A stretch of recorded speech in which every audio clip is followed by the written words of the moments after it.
We are Kemi and Nico, and we live on a family legacy property in sunny Waikato in the heart of Aotearoa.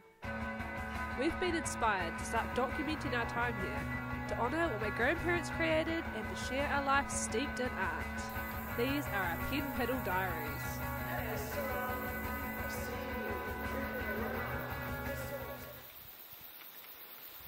We had an amazing time away this summer. Being near the beach was an amazing balm that we needed because the end of last year was super intense. We were trying to clad the house, we were working, we couldn't really give any attention to the property. We were starting to feel like maybe it would be better for us to spend our time elsewhere, to start afresh somewhere else. I guess we were feeling quite downtrodden by the whole thing. But it didn't take us too long to snap out of it. And when we did, we had this fresh new energy and enthusiasm to get stuck in and tidy up the place, look after the property a bit better. My grandfather Paul's salvage mindset over 40 years had meant that not much had been thrown away.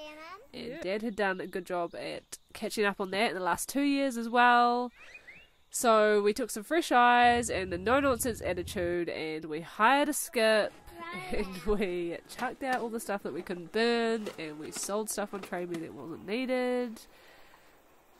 And that was very cathartic and we found some really cool old treasures in the process. We salvaged some cool things.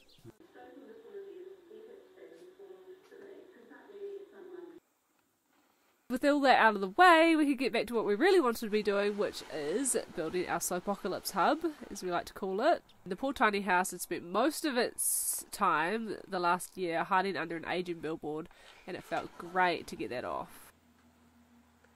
Woohoo!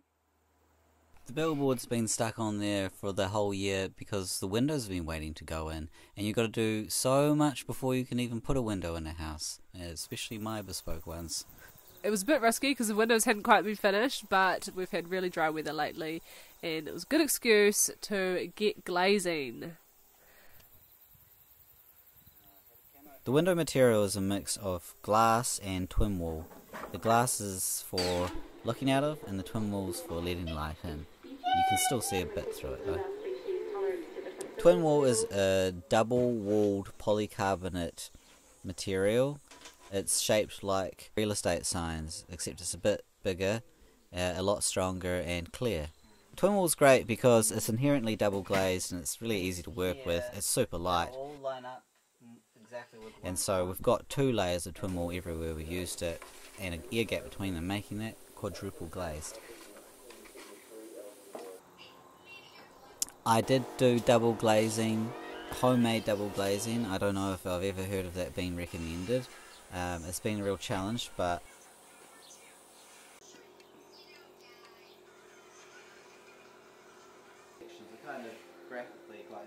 the front doors are salvaged, but they have been modified quite a lot and will probably go through more modification. The windows are mainly made from one large Rimu bookcase which we salvaged from an old cottage in Helensville. We had to go quite far to get it, but it was lots of really good Rimu.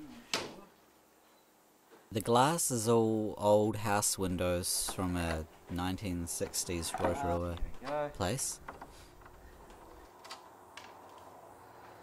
I left the glass to the absolute last because it just gets me so heebie-jeebie. I have a bit of experience with cutting glass before this.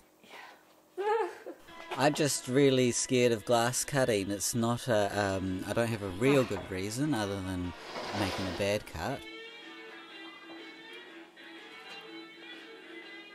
I found this old book from 1982, New Zealand, and it's about stained glass. There's things in the book that I'd never heard of before. Also, just the conciseness and the exactness of every sentence were like little gems that are easily missed, but coming back to it, really thinking about it, and everything can be applied.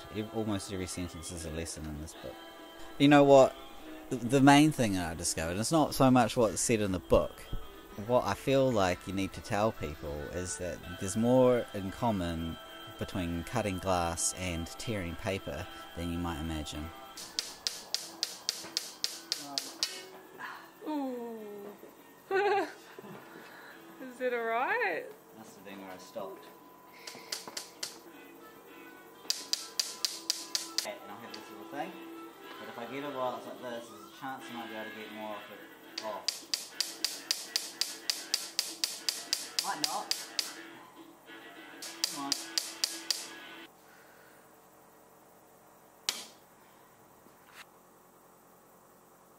It's kind of addictive though. It's kind of like after a successful, or actually any break, you get like this real jolt.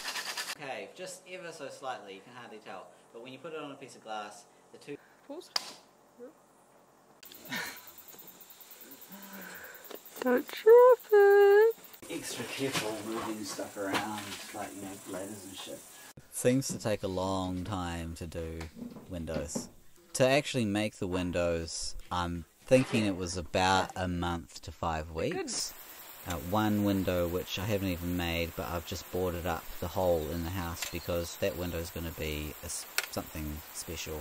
We've just been trying to get the windows actually attached to the house. Cases inside the house, the frame is ready to be attached. It's real simple, but when you're by yourself and it's completely bespoke and you have to make every single part, it's been months since the two parts were last matched up and the wood has slightly moved, so you've got to get up a ladder and chisel it out. It's just endless. I want to do more experiments on them as well. I mean, windows are really expensive, and I felt it was stupid to earn money to pay someone to make windows, and I'm a maker, so I just want to make things.